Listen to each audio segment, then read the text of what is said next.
G'day there guys, Australian farmer Marcus here, saying drink your water if you're dehydrated. Back at it again with another episode of r/EntitledParents.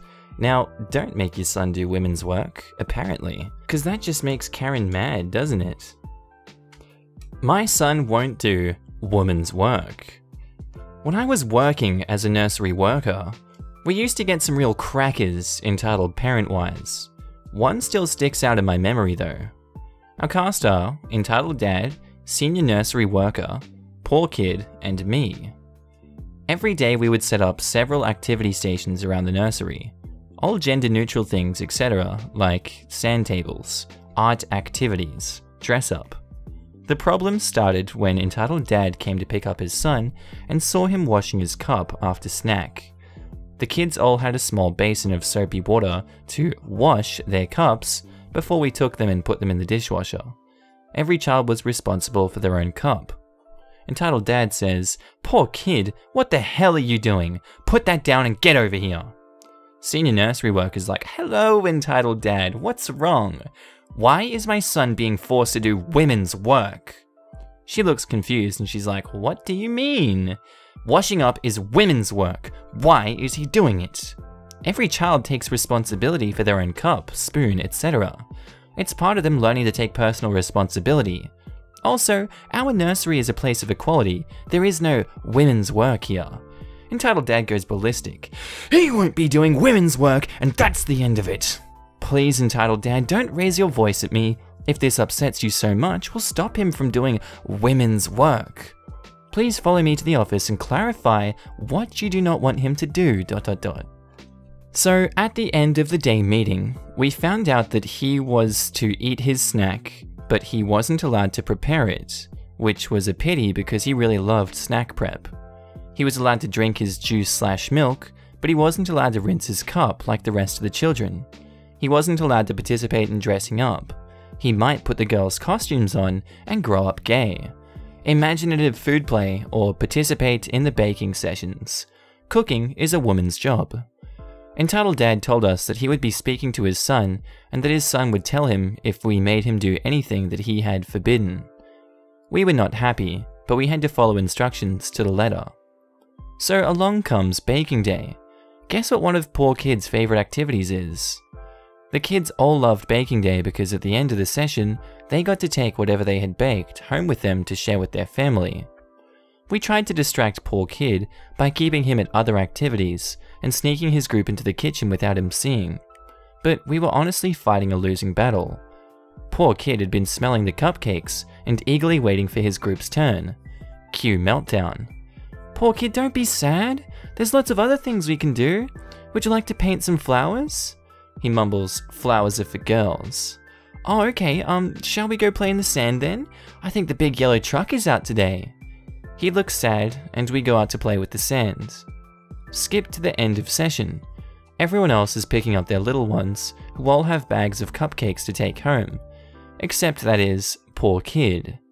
He looks like someone just kicked his puppy, and all of the staff are upset because of it. Entitled dad comes through the door and looks around, notices his son has no cupcakes, and makes a beeline for us. "Why doesn't poor kid have any cupcakes?" "I'm sorry, entitled dad. The kids baked them themselves, so they get to take their work home. Poor kid isn't allowed to bake, so he doesn't have any to take home with him. Just put some in a bag for him so we can leave." Then he looks at senior nursery worker and I as if we should snap to attention. They say, "I'm sorry, ED, nursery policy. If the kids don't do the work, they don't get the reward." "You have spares? I can see them on the worktop." Pushes me and senior nursery worker out of the way. Walks into the kitchen and tries to grab another kiddie's bag of cakes. Senior nursery worker gets in his way and says, "Those are not spare, they are another kid's. We had no spare. Please leave the kitchen." By now, poor kid is bawling and all the other parents are staring, so he leaves the kitchen. Entitled dad gets in senior nursery worker's face and says, "Give him the cakes now. If you continue to act in a threatening manner towards the staff, we will be forced to call the police." At this point, the kid who owns the spare bag of cakes comes to collect them so she can go home.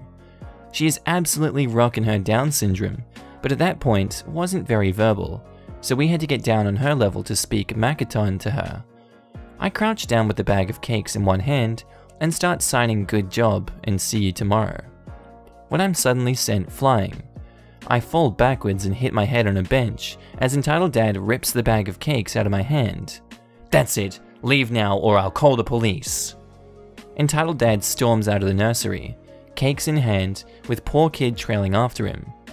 After they picked me up and checked I wasn't badly hurt, calmed everyone else down, and called the police, all the kids that were left donated one of their cakes, so everyone had some to take home, and they were gone before the police arrived.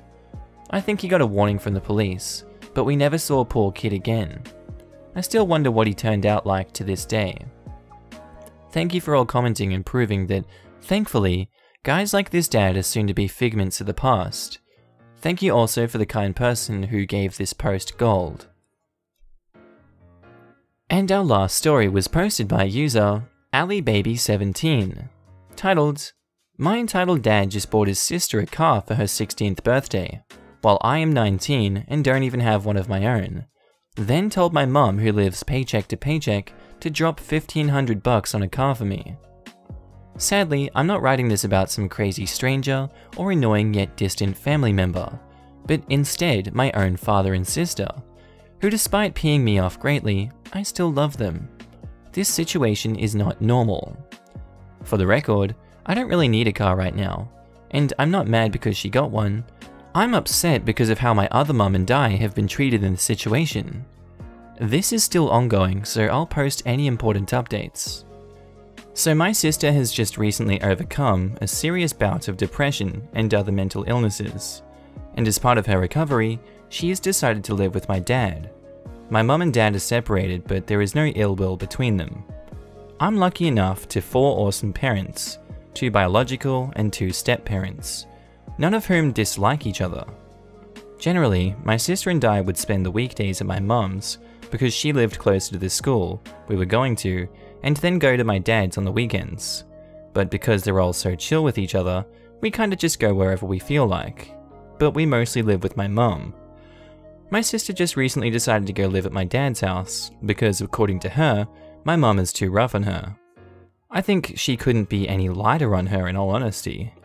She doesn't have any chores, she doesn't get in any trouble for not doing her homework, she's allowed to be in her room with her boyfriend with the door closed, and she is almost all the time.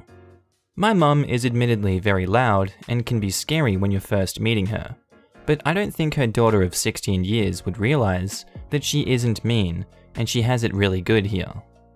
So she went to go live with my dad. She'll still visit my mum, but my dad's house is going to be her primary residence. One of the things that convinced her to go live there is the promise of a family car. My dad already drives a truck, and my stepmom doesn't have a license. He said if I paid insurance and gas, I could drive it whenever I want, but I don't live with him. I would get the car every now and again when I went to visit him, but what would I use it for? To ditch him and go hang out with my friends? No. This is very clearly my sister's car. Add insult to injury, he bought the car on her birthday. To be fair, our birthdays are only one day apart, but he apparently bought it on a whim, and only gave me some cash.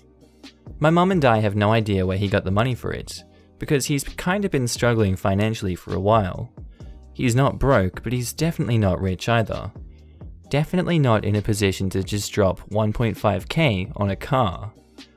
This upset me a little. It felt like he was playing favorites, which is not new.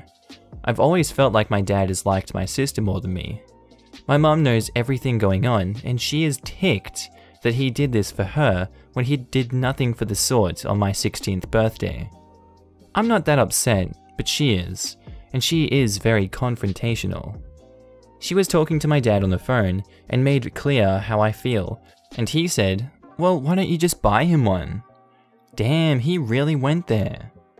Who pays for all of the food, clothes, trips to the doctor and dentist, medicine, braces, and other miscellaneous expenses involved in raising a child?